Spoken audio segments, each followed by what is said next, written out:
on the 7-point mind training. So remember, the main point of this text is to go after the main source of our suffering, which is a self-cherishing attitude, a real sense of me and mine. And often we forget that in the day-to-day life. We get these teachings or we do this or that, but we forget that, where's that suffering coming from? And we had a conversation the other day at retreat, and the idea of someone becoming offended. Do you get offended? They go, well, who is there to be offended? And so how do we get offended? And if I'm offended, what part of me is offended? And so this is something to bear in mind, because a lot of times there's a real sense of self that is this thing I have to carry around all the time, and pass judgments and bestow, whether I like you or don't like you, and just how things ought to be. And I just going around, and then somebody says something I don't like, and now I'm offended. And so this trajectory of how we engage in the world, you can see that's ripe with a lot of difficulties, a lot of struggle just in interacting with others. What are they going to think about me? What those kinds of people are like. And, wow, boy, how can it be? We're about to have Thanksgiving. And there's a lot of people that don't want to sit next to a lot of people on Thanksgiving. And so it's funny how we can sit there in our own, family and so forth and just be, or this idea of, where's my suffering coming from? Is it this other person sitting next to me? Or is there a sense of John that's bestowing the judgments and labels about who should be doing what and how things ought to be? And then protecting those views and protecting this sense of how I think the world should be.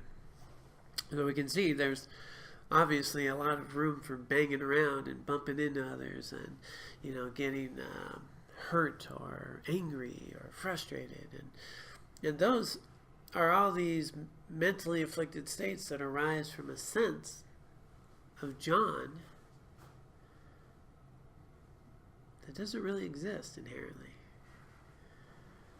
So fundamentally, it's based on something that's not true. I'm caught up in something that's not true. Now, if we remember that, and it's hard to do because we really feel pretty, I'm John, and I know what I'm like. So we have to chip away at that a little bit and remember that how I am in this moment is different than how I was an hour ago. And that John is this continuous stream of consciousness that's changing moment to moment, day to day. And even my perspective on any event that happens, if I change my perspective on it, even how I feel about it changes. Right? But we forget all that because we're in it. And so all of these teachings are reminders, little tools to chip away at when I'm angry, frustrated, offended, whatever's going on. Fundamentally that's arising from a sense of self that doesn't actually exist. Who's offended? And what are you offending? My mental afflictions that I carry with me? You're offending my pride. My pride, which gets me in a lot of trouble because my pride says I'm better than you or this or that. And you're offending my sense of how the world ought to be. So these teachings are always focused at chipping away at that. And so we had that really pith instruction to blame all things on the one thing. All my mental emotional sufferings, fundamentally come from a self-cherishing. That's placing how I think things should be as the way they ought to be, self-cherishing. But the self is not me. And that's the thing to remember.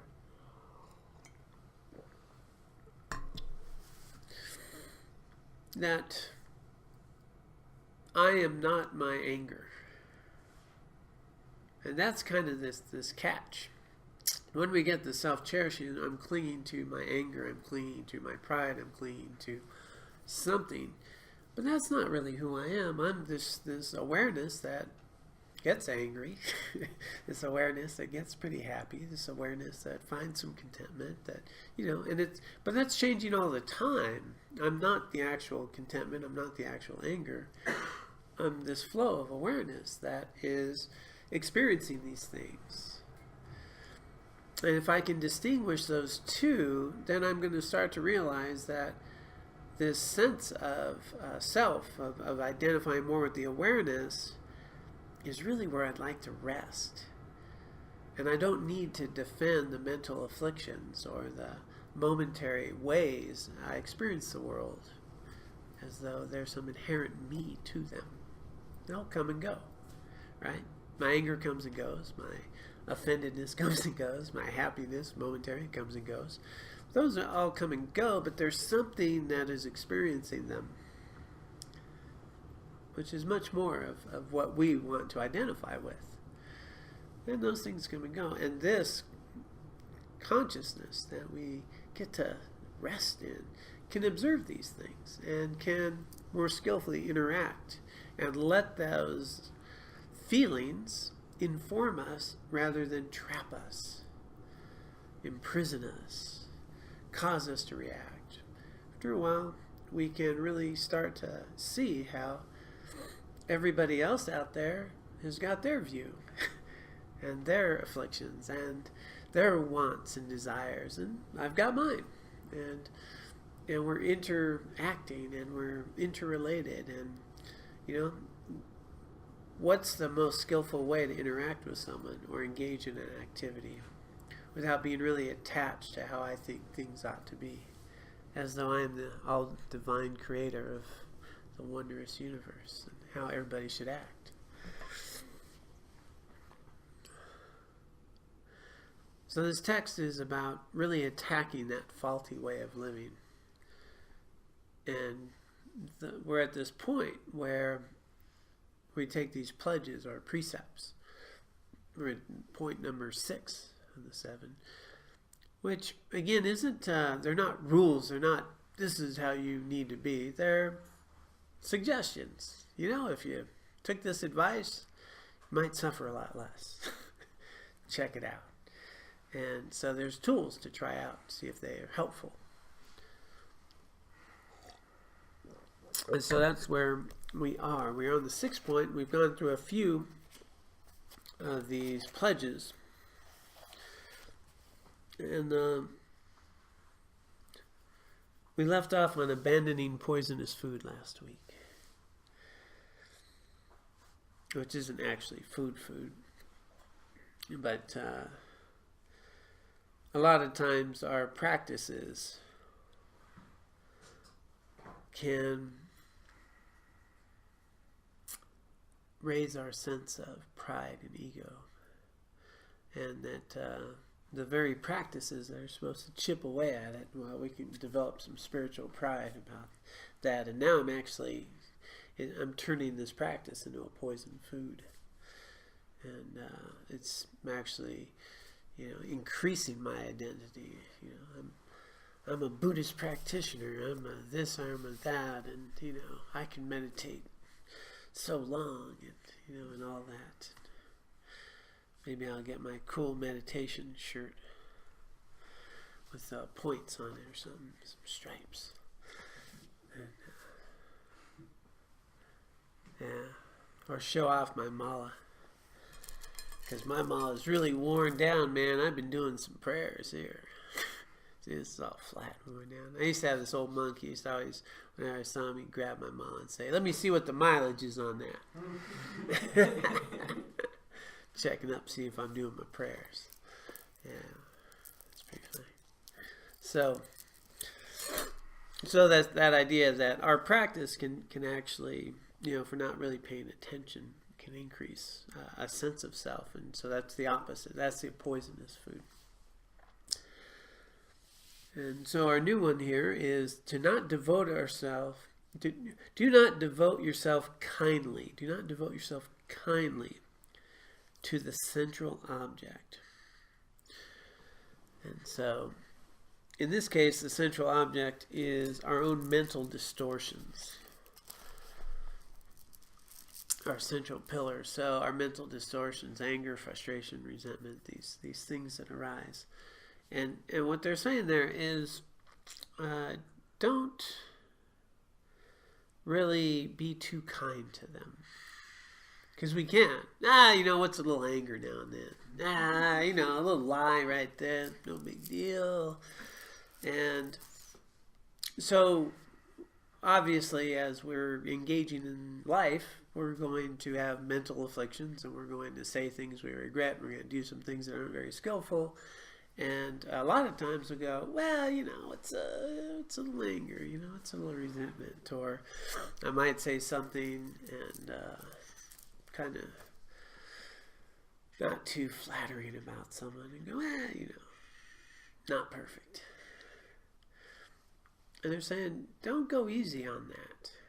Don't go easy on that. Because what happens is it nurtures the sense of, what happened? It's not that big a deal. So it grows. We keep watering the potential. And so being mindful of that, to really not be that gentle with the afflictions, which is different than self-critical. Okay, because that's where we can go real quick. Screwed up again, look at that. That's a whole nother mental affliction, because who am I critical at? Somebody that doesn't exist. So the key word here is to not be too kindly to the affliction. Don't beat up yourself, because you are not the affliction.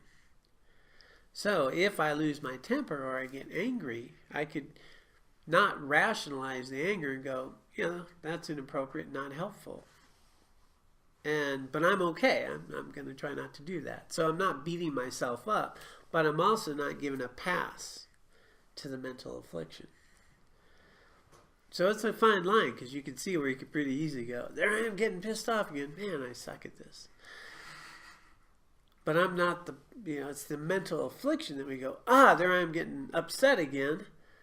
That mental affliction is really something I want to work on. That's not okay. And that's a very different way of being, because I'm not that affliction. So we're attacking the affliction, not me. So again, I'm not the affliction.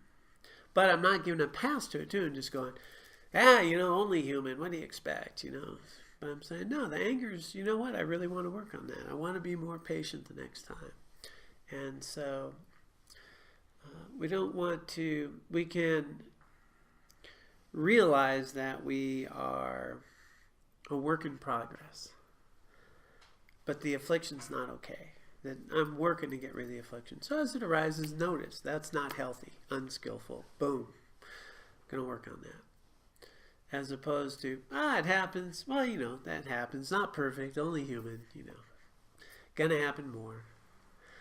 And so what happens is you kind of nurture it. So it's a really skillful place to note that when these mentally afflicted states arise, that sense that you would just know, that's not where I want to live. It's not okay. Not skillful. Even noting maybe how that's preventing me from being who I want to be. So use it as grist for the mill to grow. But don't feel bad about who you are, because you have all the enlightened qualities within you. And these are obscurations. So what we're not kindly towards is the obscurations that's preventing me from recognizing I have Buddha nature. Underneath all this nonsense of busyness is this Buddha nature that's present and kind and compassionate. And so there's nothing to beat me up about, because that's where we rest. Does that make sense? It's a thread and a needle a bit, And so that's why I started with the idea that the mental afflictions that arise, that we identify with so strongly, recognizing that's something we're experiencing, it's not who we are. And we want to attack that.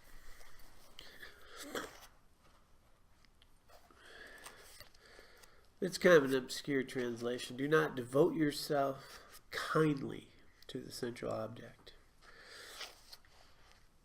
In other words, yeah, just don't be too kind towards the mental afflictions. The next one seems pretty obvious. Don't laugh at malicious jokes. And but the commentary on it goes a little deeper than that. So don't laugh at malicious. Somebody's, putting someone down, and we tend to laugh. But it's actually in the commentaries, don't make them, don't speak them. Where these types of sarcasm, which is different than satire. Sarcasm is I'm saying something to really hurt someone and using some humor behind it, but I'm really putting myself up or making them feel bad. Whereas satirical is using humor to illustrate a point. So we use, we can do that. We can use a little humor to illustrate a point. It doesn't have to be harmful. And so we just need to be really aware of our motives. As it's pretty easy these days to laugh at some things that are pretty painful. And because there's a lot of pretty painful, crazy stuff going on there. And so sometimes, a sense of humor around that's helpful. But when we're doing it to hurt someone, when we're doing it maliciously, when someone else is saying it maliciously, we don't need to jump in on that party. That's creating division, that's creating harm. And there's no way that is going to benefit ourselves or others when we think about people who are even very different than us and have different views than us. If we'd like to improve our situation with them, we need to recognize they have value. They have Buddha nature too. And they're raised differently than I am, and they have different views for different reasons. So we want to honor that. And so this is one of those areas that I'm sure we can all use a bit of improvement with. Malicious jokes. I love the line on this next one. There's some pithy wisdom these old Tibetan lamas have in the way they do. Do not wait at a narrow passageway. So that's really talking about ambush. Like when somebody we don't like or does something, or we might be waiting for that moment to get even. To wait at that narrow passageway. It could even be, a coworker who's doing something and we know they're going to get in trouble. Might even kind of set up a little thing there where the boss notices. Just so it just does that narrow passageway. So if you really kind of visualize the way that we, and it can be really subtle sometimes the way we wait for that opportunity, because this will blow up on them, and I'm going to be there when it does, because I want to see that happen. And that's a tricky thing, not to wait at a narrow passageway. So sometimes this happens in real subtle ways, but we can also recognize that, right? Some people who do things and we just think, well, it's all going to blow up on them. And I'd like to be there when it happens. Like, I don't even need to set it up. I just want to watch. It's interesting, even something as subtle as, someone speeding, and we think, well, cop pulls them over, which, could be very, hey, they're driving unsafely, and I'm happy that the police were there to enforce something. But a lot of times, that's really not what's going on in our head, is it? They got theirs, and that's ill will. So there's a very big difference between ill will, I want you to suffer, and, hey, I want you to be safe. I want others to be safe. And so if it's getting a ticket, then that's helpful. And then so the same event can be one of compassion, thinking of others and being safe on the roads, versus, look at that maniac, man, I hope they get theirs. Versus, boy, I sure hope that, some accountability comes in. Because we don't know. Maybe they're driving to a hospital, right? That's the usual sort of reframe. Maybe they're going to a hospital and somebody's injured. Or, and I know you've experienced this, Laura, is sometimes somebody even has a heart attack and they're driving recklessly and they're having a seizure. And and wind up going off the road. So we don't know what people are going on, but as soon as we label them, and I want them to get there, as you can see, that's the mentally afflicted state versus, because I know nobody in this room's ever sped, right? No, all of us, speed limit, boom, right there. And none of us have, but somebody else does it, man. They're maniacs. Maniacs. Hope they get theirs.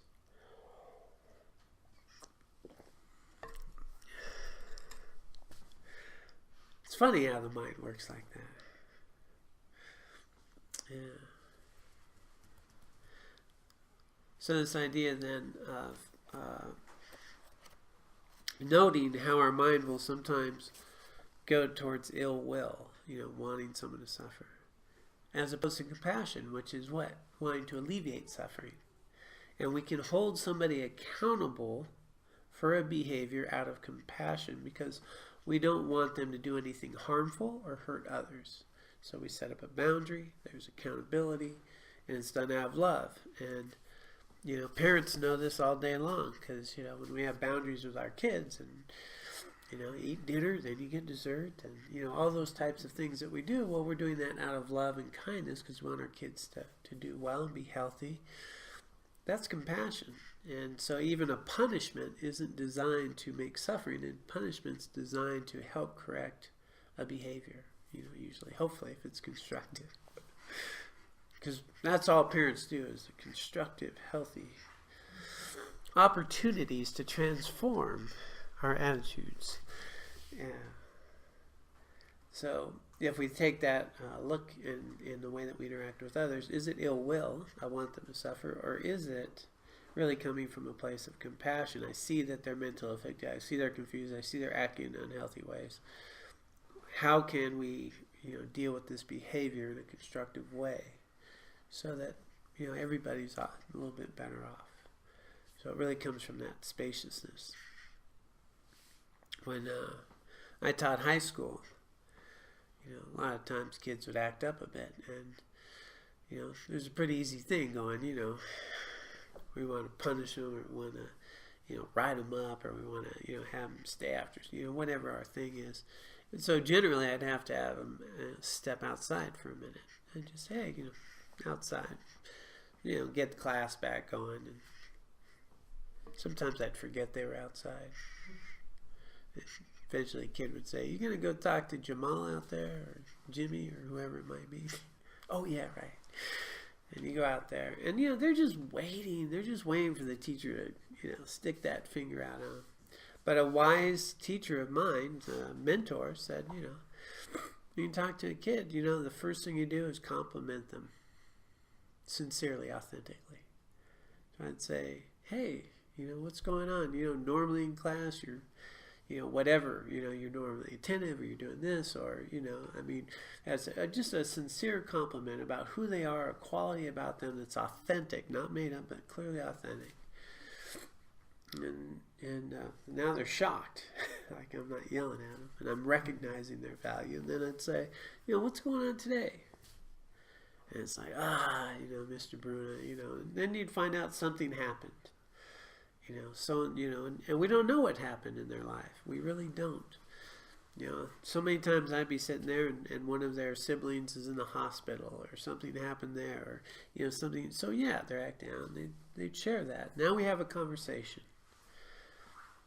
And then, all right, I'll come back in. Yeah, whenever you're ready, come on in, and, let's just be okay. And so there didn't need to be a punishment. There didn't need to be they need to suffer. And because they didn't come into the classroom intentionally to make everybody suffer. Right? People give what they have, and if they're suffering, yeah, that comes out. And so if we recognize that behavior, we can really come from a place of skillful compassion as opposed to ill will. And then we have dialogue, because now we're talking to another valuable human being just like me. And so I've found that has been a method that has been helpful for me. It's really starting there. Somebody's acting in harmful ways, let's see what's going on with them. Sometimes, obviously, it's a real harmful way, and you need to just be on the behavior. but usually a kid in class. They're just struggling. Just struggling. So don't wait at a narrow passageway. That's really this idea of, payback, of ill will. And ill will is one of the root poisonous attitudes. It's one that just really grows and just nurtures afflictions. It's right at the root.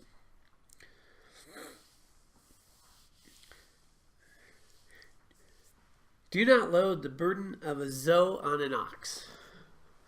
That's pretty self-explanatory. I think we can just move on.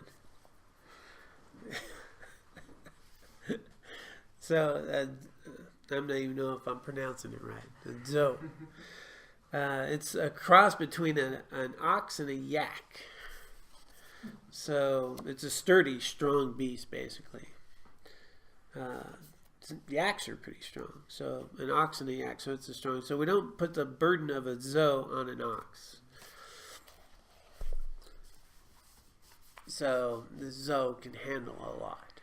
An ox can handle less. So the idea is not to shift the weight, the burden of heavy responsibility onto somebody that can't handle it. And so I'm not sure. So I may have misunderstood this in my earlier trainings. Is the idea that not to take on too much. But the commentary here is actually quite different. The commentary here that Alan's pointing out is around the idea of don't shift our burdens and responsibilities onto others. Don't pass the buck, because there's a lot of things that come on that, basically I don't really want to deal with. There's a lot of grunt work in life. There's a lot of things I don't want to suck up and deal with, and people, even if it's cleaning up and swallowing my pride, dealing with the situation, I can avoid it. Or there's some stuff I can just, let somebody else do. But it's really my responsibility. Let somebody else do. And that's one of those funny things. We can keep score a lot in life too. Keep track. Who's doing what? How many people are doing these chores or that chores, and then we can, I'm always the one doing this.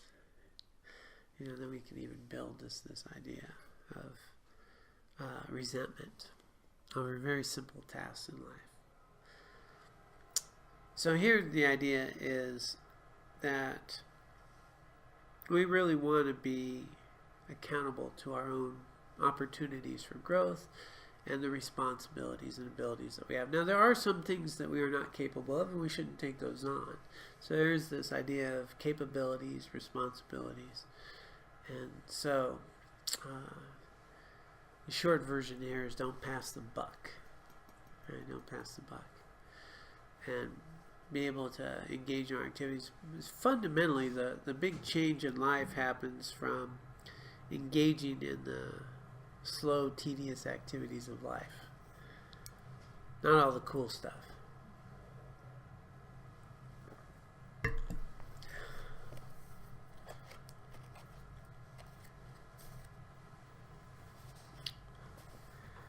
Here's another classic one. Do not direct yourself to the summit of the ascent. Boy, we got a lot of mountain people around here. This doesn't work very well, does it? Do not direct yourself to the summit of the ascent.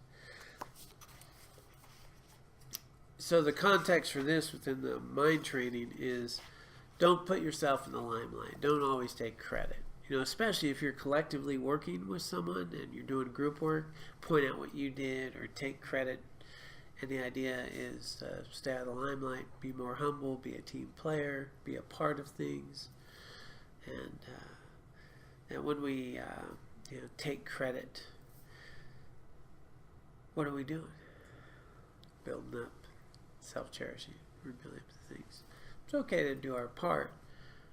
But the idea here is, all of mind training is really on the idea of trying to stay out of the limelight. Because that's a dangerous place to be. Because then you have to know stuff. And then you have to have the right answers. And then pride, and all that, because I know stuff.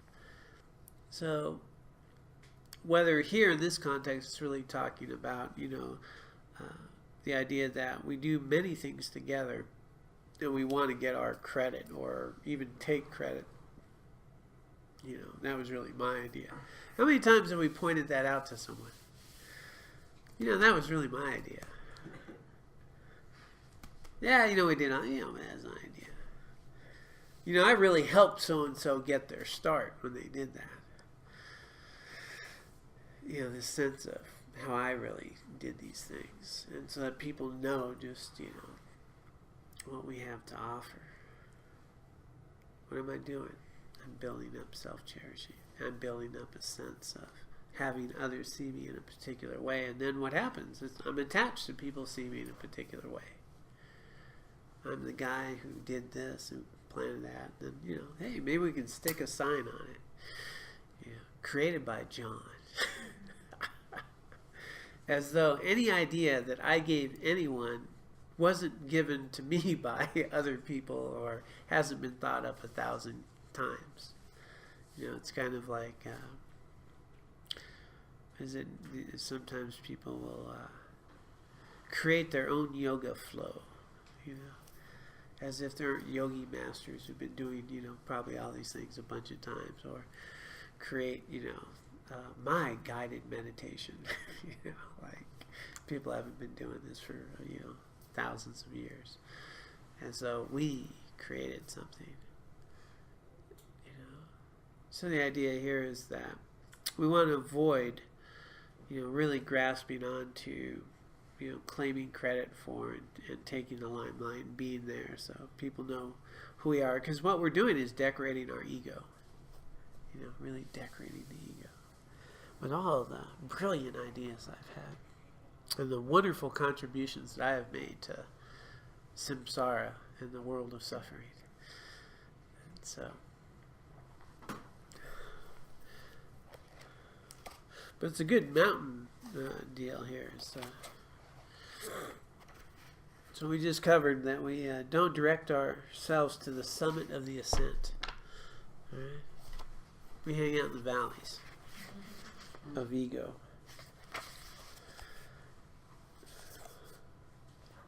We're actually, I think, we're gonna make it through these.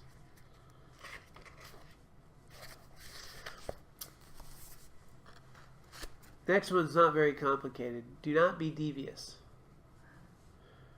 Doesn't even need a lot of commentary. But what's it mean when we're devious? Sometimes, we do things and we know we're going to get something out of it, but we don't really put that out there. So act in a way where I'm going to get some gain, but it's not really known that I'm going to get the gain, devious, like showing up at dinner time. Oh, is that dinner?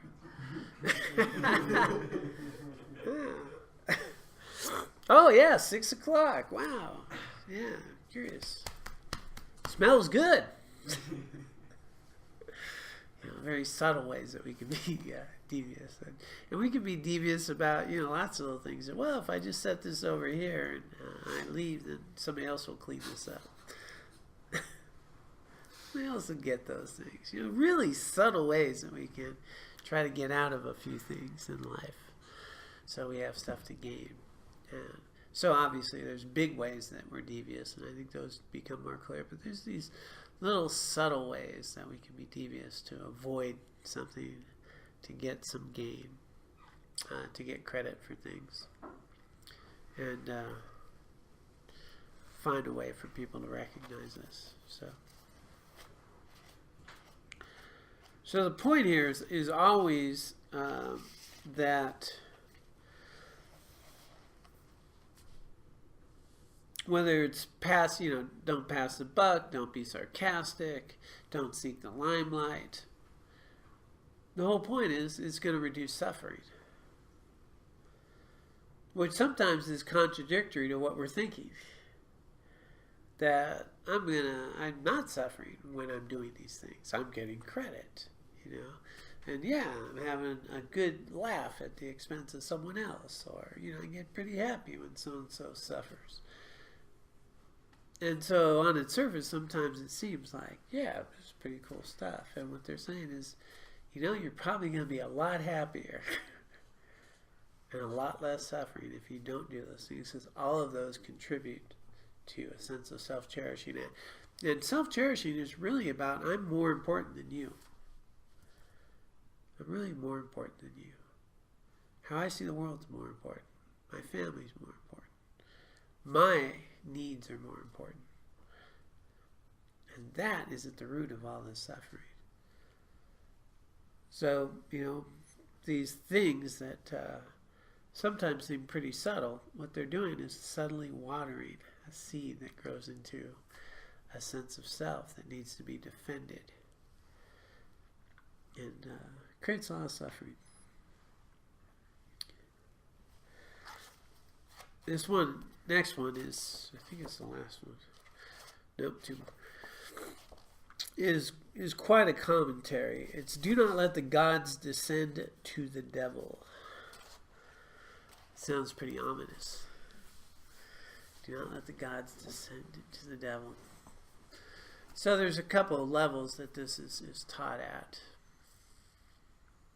But the biggest analogy, I think the one that really makes sense for us and how we engage in practice and this opportunity to transform ourselves, is that we can have access to these incredible teachings and practices. We can have incredible teachers and receive wonderful teachings, and these are the gods, the liberation, these teachings that can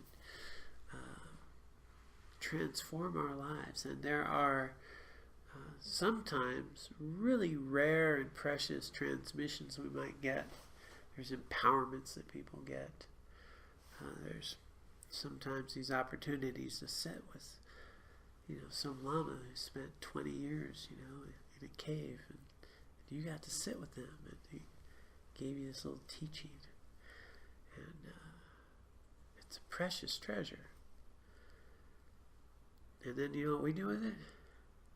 We turn it into poison, food. I have this teaching. You regular people there, you work on those Four Noble Truths. I've got this special teaching. I've gotten this transmission from His Holiness. I've gotten this thing, and I do, this practice. And what I've just done is I've taken a precious liberation of teaching, and so we transformed the devil, this back door of basically undermining the very aspect of the whole teaching that takes place. And so this creates a lot of problems. And one of the ways that's most common, just across the board all the time, is when you watch how people act around some wonderful teacher, like maybe His Holiness the 14th Dalai Lama. His Holiness the 14th Dalai Lama, there to talk about kindness and compassion, loving all sentient beings. And you can watch people push other people out of the way to get closer to Him. It happens all the time. It happens all the time. What I would do to get a blessing cord, His Holiness gave me this blessing cord. And so if you go to like events where he's teaching, you'll see this energy of who wants to get close to Him and how I can get close to Him and can I get an appointment, and I've had the honor of being of hosting him, of being on those committees to host him, and you could just see people that were your dear friends that might be monastics, just the worst part comes out. So they can be in the car, or they can be in that room, or who gets to be where, who gets to sit close. What we're taking is this precious teaching and just undermining its very nature. Turning gods into devils, transforming, this beautiful, rare treasure into this poison that's undermining our very essence of who we are. I'm pretty sure the Dalai Lama would be much happier if you stepped aside and let someone else get close. That might actually be the compassion he's talking about in the teaching. It might even be a much more meritorious action than receiving the blessing, is to allow someone else to receive the blessing. Could be. What do you think is better, pushing that person out of the way to get a blessing, or to allow someone to come in there? But our minds, get caught up. But this also happens in a lot of different ways of, we start judging others and their spiritual practices and placing ourselves above them in some way, shape, or form. So we're just, again, it's coming back to that poison food. So transforming gods into devils, allowing that to undermine. It's kind of like, there's one analogy in there that, we're carefully guarding. So there's this nice visualization that I'm guarding my body, speech, and mind. I have this sword of wisdom, harmful activities, I cut through them, watching my speech, guarding it, mind. And meanwhile, a thief's climbed in the back window. And they're just taking all the good stuff while I'm thoroughly focused on my practice. Thieves come in the back window and stolen all the merit, because all this time I'm just building myself up. So this happens in spiritual practice, and that's really where this sense of thing is, these liberations, these incredible opportunities that we have. We start taking too much pride in them.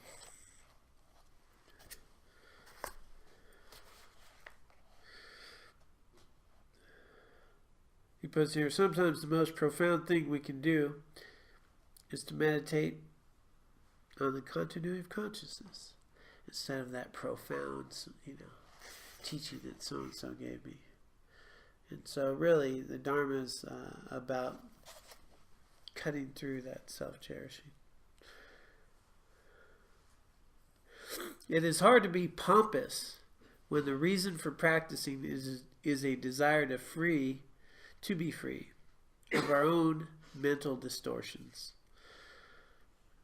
And so that's a really, key thing to point into is there a spiritual teacher that we're following that's pompous?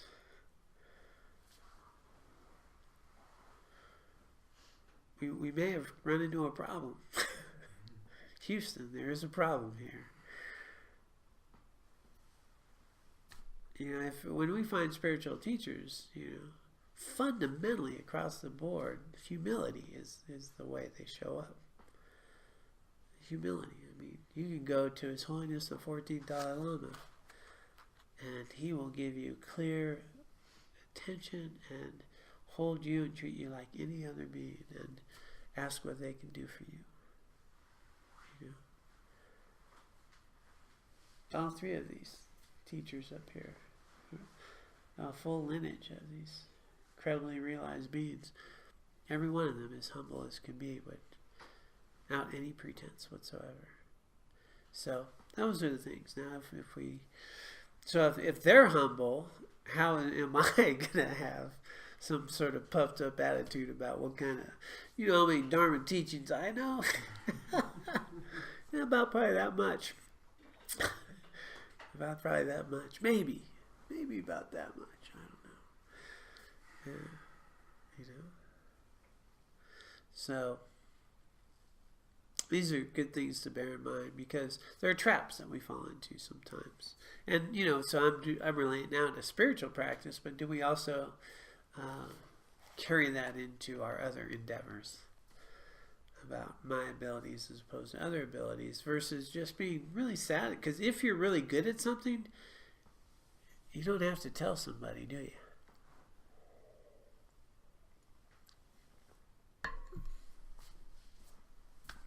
You're good at it. You know how to do it. If somebody asks, you can help them.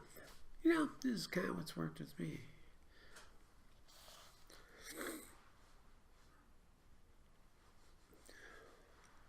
And the last one of these precepts is, do not seek another's misery as a way to your own happiness. Do not seek another's misery as a way to your own happiness. And this comes in a lot of forms. I mean, it sounds pretty obvious, but there's some subtle ways that we do this. Anybody here ever have business competition? Boy, I sure hope they go out. Man, I hope that other Dharma center goes out of business so everybody will come over here. You're a yoga teacher, boy, I hope those guys are teaching, So, I mean, there's just this whole thing about, boy, their suffering I can benefit. And so, even real subtle things, boy, can't wait till Grandpa dies because I need some money. These thoughts come up to people. You ever see how what happens sometimes when someone passes in the family, and then the estate, and how much pain and suffering goes on around who gets what out of what piece of thing, and forget their connection to another being? There's a lot of trauma that goes around that, and that I'm going to get some happiness out of somebody else's suffering, or that somebody's, whether it's business or coworker, that they may, something, shows up where I get to get that job instead of them. So this idea of at the expense of others having that stuff and plotting it. I mean, and I do want to point out that there's a difference between having a thought come to mind and then going with the thought. Okay, because there are times maybe where a thought might appear in your mind that says, boy, just can't wait till they're done. Because we have mentally afflicted states. And so our thought is, well, that's not the way I want to think. That's not who I am. And you let it go without beating yourself up because you are not the thought. We have such a propensity to do that.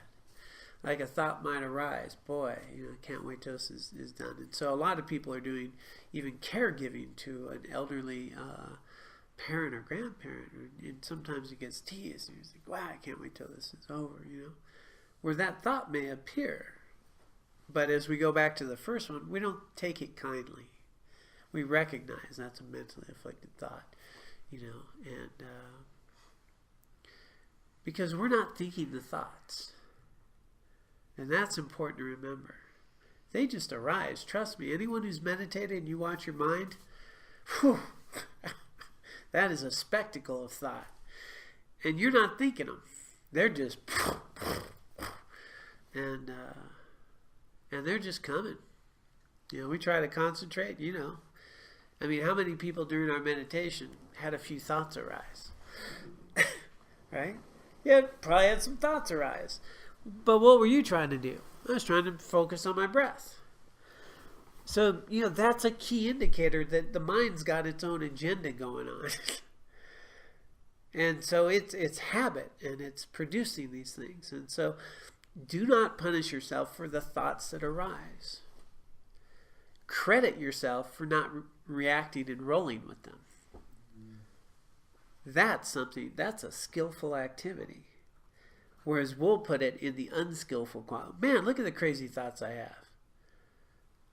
No, the skillful thing is I'm having some crazy thoughts, and guess what? I'm not acting on them. I'm not acting on them. I'm recognizing those are not the way I want to live. I'm not treating them kindly. That's growth. That's a meaningful way to be.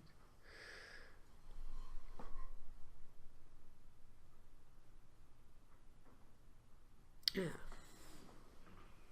So again, throughout this whole idea of these pledges, is a key factor is the ability to differentiate my mental afflictions from who I am.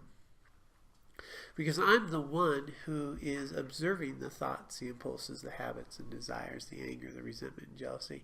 I am not the habits, the thoughts, the anger, the resentment, the jealousy. Those thoughts arise, they come, and as I keep challenging them, as I rest more in my awareness, as I take these pledges to heart, what happens is those crazy thoughts become less, because there's no space for them to come from, because I don't believe I need to be defended. That John is this person that I'm carrying around every day that needs to have you look at me in a certain way. Instead, I can ask, how can we be together in a healthy way? What can I do for you? And that's pretty cool. All right, so we made it through the play. We made it through the 6th point. Woohoo! So I do encourage people to, as you go through, there's a lot of these pledges, and as I talked about last time, is the idea that, take one of them and just kind of work with that for a day. I mean, what's it like? See if you can notice how much time you take joy in another suffering. Just note that. Go, that's my thing for the day. Let me watch that. And note when I'm doing that. And we're going to start seeing it happens. Am I feeling competitive with others? Am I worried about if they get the credit or I get the credit? And start noting that and see, does that increase suffering or does that decrease suffering? Which is it? Because fundamentally, if these are about improving the quality of our life, removing suffering. So instead of trying to memorize the whole list right now, it's nice to have the book and then just take a pledge and kind of work with that for the day. Notice me. Am I wishing ill will for others? Am I wanting them to get theirs? Or would I like them to improve, get their life together? What's going on? So pick one and then work with it. So that I'm going to give that as homework. Not that anybody will do it. But a nice suggestion to pick one of the ones that we covered, maybe ill will or competition with others, and just kind of notice, do I do that, and how much does that come up? Good practice. And there'll be questions next week. Not likely.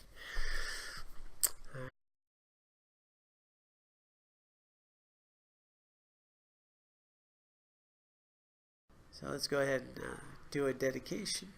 Dedicating the merit and wisdom. Let us dedicate the merit and wisdom that we have accumulated both individually and collectively today and throughout our lifetimes. We dedicate this for the benefit of all sentient beings. May all sentient beings be free of suffering and find lasting happiness. And may we be able to use the merit and wisdom accumulated here today and throughout our lifetimes to purify our own minds, to cultivate the ultimate bodhicitta, the mind of awakening, to be a benefit to all sentient beings.